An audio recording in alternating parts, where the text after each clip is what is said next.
Alright, so for today's review, we are going to be taking a look at one of CustomStyrene's well-known models. This is his cat. I believe this is a 420 backhoe that he converted into a skip loader. I know this model is very popular, and it's a favorite build among a lot of people when he posts pictures of it. So I figured I would throw up a review for you guys while I'm here hanging out with him. So without further ado, let's get straight into the review. So starting off the review here, you can see the cab is open, which is nice, which I believe is how it would be on a normal skip loader. I'm not too familiar with skip loaders. You don't really see them too often around by me. But the cab is open on the skip loader. You got your operator, Bob, right here. He is glued to the seat, I'm pretty sure. And then, you got your nice detailed interior. You can see you got a nice steering wheel.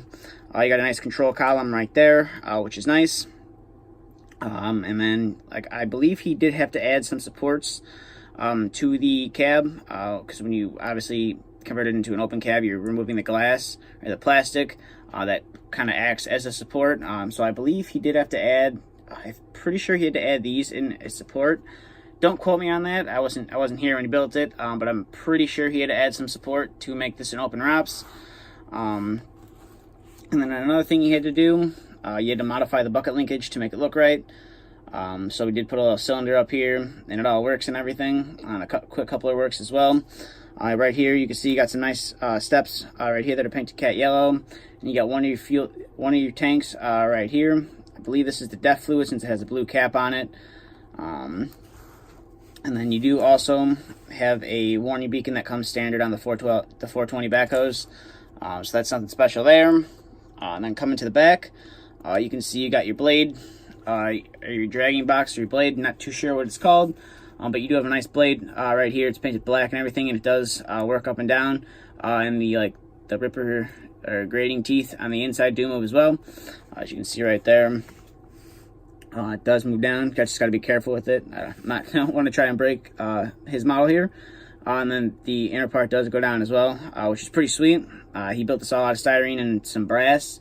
I believe some of the linkages and stuff that he built are built from brass, if I'm not mistaken, from the pictures that he showed me when he was building it. But it does move up and down, which is nice. Just gotta be careful with it. You don't want to break it, since it is made out of styrene and it is very fragile. It's a fragile mechanism, so I don't want to break it. Have him get mad at me. As you can see right here, I'm not sure if he modified the lift arm for the loaders. If he changed it out with, I know with some people when they convert these backhoes, they do like to change it out with some Ertl arms for an Ertl backhoe or a case backhoe that Ertl made. I'm not sure if he did that. I can't remember from when I had my 420 if it looked like that, but it does look like he may have drilled some new holes or just used existing holes, because there is like an open hole right there. You can see that something used to sit in. I'm not sure what that used to be, but that's about it for the details, standard details. Other than that, if you've seen my review on the 420, then it's basically the same. Just he built the skip loader out of it, and the bucket, and we get some of the functionality here for you guys. So it does lift up all the way, lifts up to there, and then you will get some dump action out of your bucket as well.